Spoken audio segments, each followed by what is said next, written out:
இந்த வீடியோவில் உங்கள் வாட்டர் பியூரிஃபையரில் இருக்கக்கூடிய அந்த அவுட்டர் ஃபில்டரில் பார்த்தீங்கன்னா வாட்டர் லீக்கேஜ் ப்ராப்ளம் இருக்கும். அதை எப்படி சரி பண்ணுறது அப்படின்றத இந்த வீடியோவில் பார்க்கலாம். அதே மாதிரி அது உள்ளே இருக்க கேண்டிலையும் எப்படி சேஞ்ச் பண்ணுறது, ஃபில்டர் கேண்டில் சேஞ்ச் பண்ணுறது அப்படின்றத பார்க்கலாம். இப்போ பாருங்கள், அதில் வாட்டர் லீக்கேஜ் மேலேருந்து கீழே வரையும் சொட்டு சொட்டாக ட்ராப் ஆகிட்டே வந்துகிட்டே இருக்குது. அது எப்படி சரி பண்ணுறது அப்படின்றத பார்க்கலாம். பார்த்தீங்கன்னாவே நல்லா தெரியும், மேலேருந்து சின்ன லைட்டாக அந்த மாதிரி வந்துகிட்டே இருக்கும். இந்த ப்ராப்ளம் எப்போ வரும் அப்படின்னு பார்த்தீங்கன்னா, ஒரு 2-3 வருஷத்துலேயே உங்களுக்கு அந்த ஓரிங் மிஸ் ஆகிருக்கும். இல்லைனா நீங்கள் சேஞ்ச் பண்ணும்போது ஒழுங்காக மாட்டியிருக்க மாட்டீங்க. அப்படின்னும் போது ஃபஸ்ட்டு எப்படி இதை ரிமூவ் பண்ணணும் அப்படின்றத பார்க்கலாம். இப்போ 2 கேபிள் வரும். ஒன்று உங்கள் வாட்டர் டேங்க்லேருந்து அந்த ஃபில்டருக்கு வரும் ஃபஸ்ட்டு. இந்த 2வது கேபிள் வந்து உங்கள் அவுட்டுக்கு போகிறது, அதாவது பியூரிஃபையருக்கு போகக்கூடிய கேபிள். அது 2மே ரிமூவ் பண்ணிவிட்டு மேலே உள்ள கேப்பை வந்து நம்ம ரிமூவ் பண்ணணும். அது எப்படின்றத காமிக்கிறேன். ஃபஸ்ட்டு அந்த கேபிளை ரிமூவ் பண்ணிக்கோங்க. உங்கள் எலக்ட்ரிக் கேபிளை ரிமூவ் பண்ணிவிட்டு மேலே இருந்து வரக்கூடிய அந்த ஓஸை எப்படி ரிமூவ் பண்ணுறதுன்னு பாருங்கள். அது மேலே பாருங்கள், அந்த டியூப்பை எப்படி ரிமூவ் பண்ணணும் அப்படின்னா, அந்த கட்டவரில் வச்சு அப்படி மேலே புஷ் பண்ணிவிட்டு அந்த கேபிளை ரிமூவ் பண்ணிங்கன்னா உங்களுக்கு ரிமூவ் ஆகிடும். இது வந்து அவுட்டுக்கு போகிற டியூப்பு. ஃபஸ்ட்டு அதை ரிமூவ் பண்ணிவிட்டேன். இப்போ வாட்டர் டேங்க்கில் இருந்து பியூரிஃபையருக்கு வரக்கூடிய டியூப் இது. அதுவும் அதே மாதிரி தான், புஷ் பண்ணிவிட்டு இழுத்திங்கன்னா வந்துடும். இது அவுட்டு டேப்பை வந்து க்ளோஸ் பண்ணிவிட்டு ரிமூவ் பண்ணுவாங்க. நம்ம வீடியோக்காக உங்களுக்கு காமிக்கணுன்றதுக்காக நான் அப்படியே ரிமூவ் பண்ணுறேன். ஓகே, இப்போ அந்த கேண்டிலை எடுத்துக்கலாம். அந்த ஃபில்டரு செடிமெண்ட் ஃபில்டர்னு சொல்லுவாங்க, இதை வந்து ப்ரீ ஃபில்டர்னு சொல்லுவாங்க. இது கொஞ்சம் ரொம்ப டைட்டாக தான் இருக்கும் அந்த மேலே உள்ள கேப்பை ரிமூவ் பண்ணுறதுக்கு. இதுக்குன்னு ஸ்பெஷலைஸ்டு ஸ்பேனர்லாம் வச்சுருப்பாங்க, ஃபில்டர் ஸ்பேனர்னு. அது நம்மகிட்ட இல்லை. வீட்டிலே இருக்கிறதுனால எப்படி ரிமூவ் பண்ணுறதுன்னு காமிக்கிறேன். இப்போ அந்த டியூப்பை வந்து நீங்கள் ரிமூவ் பண்ணிக்கோங்க. ஏதாவது ஒரு சைடில் உள்ள கலட்டிக்கோங்க.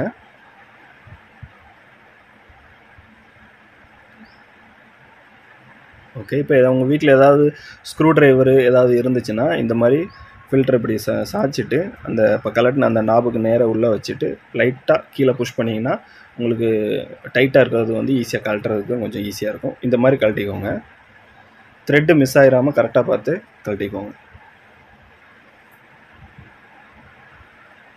ஓகே, இப்போ இந்த மேலே உள்ள கேப்பை வந்து நான் ரிமூவ் பண்ணிட்டேன். உள்ளே பார்த்தீங்கன்னா ஃபில்டர் கேண்டில் இருக்கும். இப்போ பாருங்கள், ரொம்ப பழசாயிடுச்சு. இது இந்த மாதிரி அழுக்காக மாறிடும். இப்போ நம்ம இது வேறு புதுசு போட்டுக்கலாம். நீங்கள் கடையில் போய்ட்டு ஃபில்டர் கேண்டில்னு சொல்லி கேட்டிங்கன்னா அது ஒரே மாதிரி தான் இருக்கும் எல்லாத்துக்கும். அதை வாங்கி போட்டுக்கலாம் இதில். இப்போ பாருங்கள், தண்ணி ரொம்ப இதாகிடுச்சு. உள்ளே பார்த்தீங்கன்னா ரொம்ப அழுக்காக இருக்கும். அதை க்ளீன் பண்ணிக்கோங்க. ஒரு 6 மந்த்ஸ்க்கு ஒரு தடவை நீங்கள் இதை செக் பண்ணிங்கன்னா உங்களுக்கு வந்து பியூரிஃபையர் லைஃப் வந்து நல்லாயிருக்கும். தண்ணியோட வாட்டர் ஃபில்டர் ப்ராசஸும் கொஞ்சம் ஈஸியாக இருக்கும். இப்போ உள்ளே வந்து நீங்கள் க்ளீன் பண்ணும்போது சோப்பு எதுவும் போடாமல் வேறு ஏதாவது லெமனு சால்ட் இந்த மாதிரி வச்சு க்ளீன் பண்ணிங்கன்னா கொஞ்சம் நல்லாயிருக்கும். மேக்ஸிமம் சோப்பு யூஸ் பண்ணி வாஷ் பண்ணுறதை தவிர்த்துருங்க. இப்போ நான் வீடியோக்காக ஆல்ரெடி க்ளீன் பண்ணி அது பண்ணது தான் இது. வீடியோக்காக நான் இப்போ க்ளீன் பண்ணாமல் உங்களுக்கு எப்படி மாட்டுன்னு காமிக்கிறேன். இதே மாதிரி மேலே உள்ள கேப்லையும் ரொம்ப அழுக்கு படிஞ்சிருக்கும்.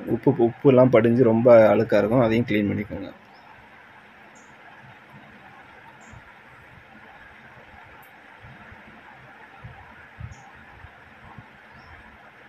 ஓகே, இப்போ 2மே க்ளீன் பண்ணியாச்சு. இப்போ கேண்டில் நான் புதுசாக ஃபில்டர் கேண்டில் வாங்கிட்டு வந்தேன். இப்போ அதை வந்து நான் இன்ஸ்டால் பண்ணி மாட்டிட்டு எப்படி மாட்டுறதுன்னு காமிக்கிறேன். அதே மாதிரி இந்த ஓரிங் இருக்குது பார்த்தீங்களா, பிளாக் கலரில் ஒரு ஓரிங் இருக்கும் அந்த ஃபில்டரில். அது மிஸ் ஆகிடாமல் பார்த்துக்கோங்க. நீங்கள் கழுவும் போதோ இல்லை நீங்கள் மாட்டும் போது அதை எங்கிட்டாவது கழட்டி வச்சுட்டிங்கன்னா அது கரெக்டாக சேரலைன்னா உங்களுக்கு வாட்டர் லீக்கேஜ் ப்ராப்ளம் ரொம்ப வரும். அதனால் அந்த ஓரிங் மட்டும் மிஸ் ஆகிடாமல் பார்த்துக்கோங்க. அதே மாதிரி இந்த டெஃப்லான் டேப் இந்த ஒயிட் கலரில் இருக்குது பார்த்தீங்களா, அதையும் வந்து வாங்கி வச்சுக்கோங்க. ஏன்னா சப்போஸ் உங்களுக்கு த்ரெட்டு மிஸ் ஆகிருந்துச்சுன்னா இந்த டெஃப்லான் டேப் போட்டு நம்ம நல்லா சுற்றிட்டு அதுக்கப்புறம் டைட் பண்ணோம் அப்படின்னா உங்களுக்கு வாட்டர் லீக்கேஜ் ப்ராப்ளமே இருக்காது. ஒரு ட்ராப் கூட உங்களுக்கு ஃபில்டர்லேருந்து வெளியில் வராது. இந்த மாதிரி டெஃப்லான் டேப் நீங்கள் கேட்டிங்கன்னா கடையில் கிடைக்கும். இதை வாங்கி வச்சுக்கோங்க. வாங்கி வச்சுட்டு அந்த த்ரெட்டில் படுற மாதிரி நல்லா ஒரு 4-5 சுற்றிக்கோங்க. இந்த மாதிரி சுற்றிட்டு நீங்கள் டைட் பண்ணும்போது உங்களுக்கு வாட்டர் வந்து வெளியில் வர்றதுக்கு வாய்ப்பு கம்மியாகிடும்.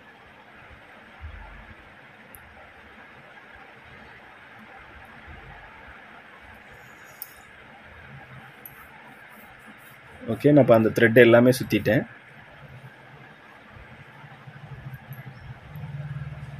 இந்த மாதிரி நல்லா எல்லா த்ரெட்லேயும் படுற மாதிரி சுற்றிக்கோங்க.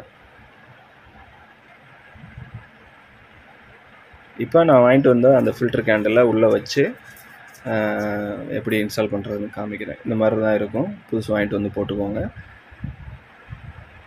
இது எல்லா ஃபில்டரும் மேக்ஸிமம் யூனிவர்சலாக தான் இருக்கும். அதனால் ஒரே சைஸில் தான் இருக்கும். நீங்கள் கேட்டிங்கன்னாவே கொடுத்துருவாங்க. இந்த பாலும் நீங்கள் போடுறதுனாலும் போட்டுக்கலாம். இல்லை வேணாம் அப்படின்னா நீங்கள் யூஸ் பண்ண வேண்டாம். சும்மா அந்த ஃபில்டர் கேண்டில் மட்டும் போட்டுட்டு நீங்கள் க்ளோஸ் பண்ணிக்கோங்க. இப்போ அந்த நாபை நான் அதில் மாட்டிட்டு நான் டைட் பண்ணிவிட்டு மாட்டினேன்னா அவ்வளோதான், முடிஞ்சுச்சு. ஃபில்டர் இப்படி தான் சேஞ்ச் பண்ணணும்.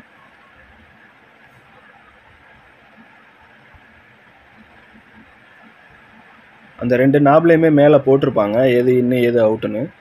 அதை பார்த்து நீங்கள் மாட்டிக்கோங்க.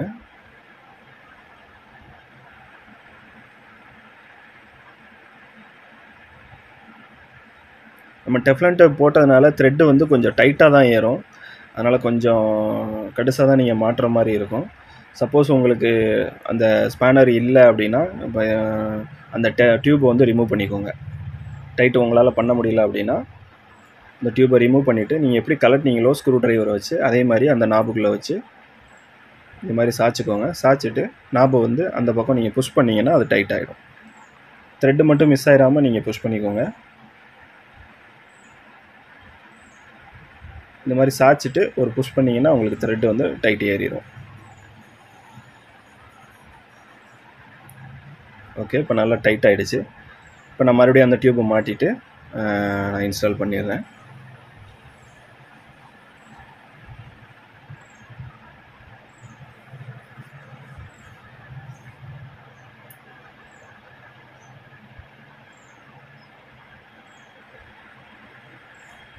ஓகே, இப்போ நம்ம இன்ஸ்டால் பண்ணியாச்சு. ரெண்டுமே டைட்டாக இருக்கான்னு பார்த்துக்கோங்க 2 டியூப்புமே. இப்போ மொதபடி எப்படி நீங்கள் கலட்டும் போது எப்படி எந்த டியூப் மாட்டி இருந்துச்சோ அதே மாதிரி மாட்டிக்கோங்க. இப்போது டேங்க்லேருந்து வாட்டர் டேங்க்லேருந்து வரக்கூடிய அந்த டியூப்பை வந்து நான் அதில் மாட்டிக்கிறேன். இப்போ நீங்கள் அதை புஷ் பண்ணணும் அவசியம் இல்லை. மேலே நீங்கள் கட்டவரில் வச்சு புஷ் பண்ணாமல் டேரெக்டாக டியூப்பை இன்சர்ட் பண்ணிங்கனாவே அது இன்சர்ட் ஆகிடும். இப்போது அந்த வாட்டர் டேங்க்லேருந்து உங்களுக்கு ஃபில்டரில் தண்ணி ஃபில் ஆகிற வரையும் வெயிட் பண்ணுங்கள். இந்த சைடு இருக்க டியூப்பில் தண்ணி வர்ற வரையும் வெயிட் பண்ணுங்கள். இல்லைனா ஏர் வந்து உங்களுக்கு போயிட்டே இருக்கும். அதனால் ஏர் ஃபுல்லாக வெளியில் வந்துடும். தண்ணி இந்த ஃபில்ட்ரு ஃபுல்லாக தண்ணி ஏறினவுடனே இந்த மாதிரி தண்ணி வந்ததுக்கப்புறம் இந்த அவுட்டோட டியூப்பை மாட்டிக்கோங்க. இப்போ மாட்டிங்கன்னா உங்களுக்கு தண்ணி வந்து அவுட்டுக்கு போயிடும், ப்யூரிஃபைருக்கு போயிடும். இப்போ பாருங்கள், உங்களுக்கு தண்ணி லீக்கேஜ் ப்ராப்ளம் சுத்தமாக இல்லை. முன்னாடி தண்ணி ட்ராப்பாக வந்துட்டு இருந்துச்சு இல்லையா, இப்போ பார்த்தீங்கன்னா உங்களுக்கு ப்ராப்ளம் சால்வ் ஆகிடுச்சு. மேக்ஸிமம் டெஃப்லன் டேப் கரெக்டாக நீங்கள் போட்டு ஃபில்ட்ரு இந்த மாதிரி மெயின்டைன் பண்ணிங்கனாவே உங்களுக்கு லைஃப் வந்து ப்யூரிஃபையரோட லைஃப் வந்து நல்லா கிடைக்கும்.